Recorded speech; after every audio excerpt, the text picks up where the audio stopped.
This is what the Ramayana looks like in India, and this, and this.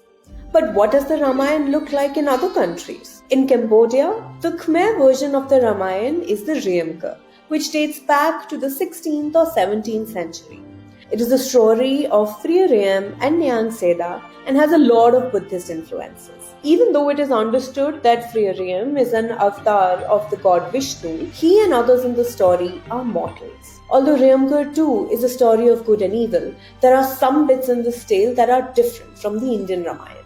A Cambodian favorite is the encounter between Lord Hanuman and Sowan Macha, Ravan's mermaid daughter. In Laos's Fralak Fraram, the two central characters are Fralak or Lakshman and Fraram or Ram. This version of the Ramayana is Laos's national epic. Fralak Fraram is a Jataka tale, which are the stories about the previous births of the Buddha.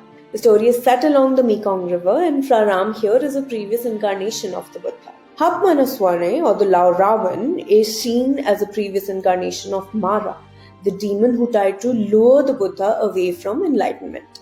In the Hikayat Sri Ram, which is the Malay version of the Ramayana, Maharaja Vana, or Ravan, is portrayed as just and loyal, but fell from grace when he broke his promise of righteousness and honor.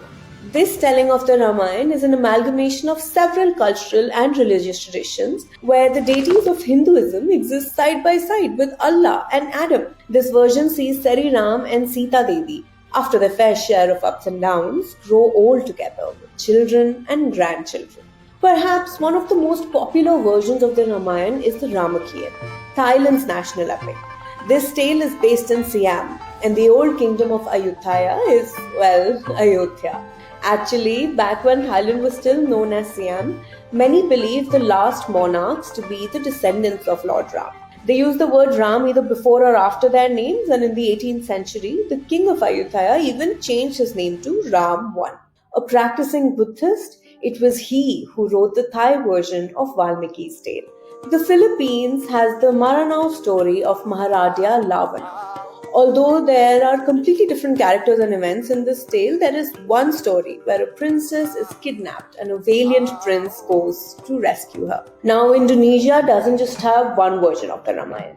The stories actually differ from island to island. Bali's version is called the Ramakawaka. In the Javanese Kakavin, the first half of the story is similar to that of Valmiki's, but then changes drastically. The Sumatran version is called the Ramayana Swarnadvipa, which might ring some bells for those who have read Amish's Shiva trilogy. In fact, in some Indonesian versions of the Ramayana, Sita is portrayed as daring and fierce, willing to fight the Asuras all on her own. Hobut Sushu and Sambo Ekotowa are the two versions popular in Japan, and Prime Minister Narendra Modi also gave a shout out to the Japanese animated film Ramayana, The Legend of Prince Ram, made in 1993. Although Sri Lanka is home to the Sanskrit tale of Janaki Haran, modern day Sinhala Buddhists do not believe in how Ravan was portrayed in the Valmiki classic. Versions of the Ramayana are also popular in Myanmar, China, and Nepal. But in the latter, the celebration of Dussehra, called the Sen or Mohini, is actually a celebration of the goddess Durga.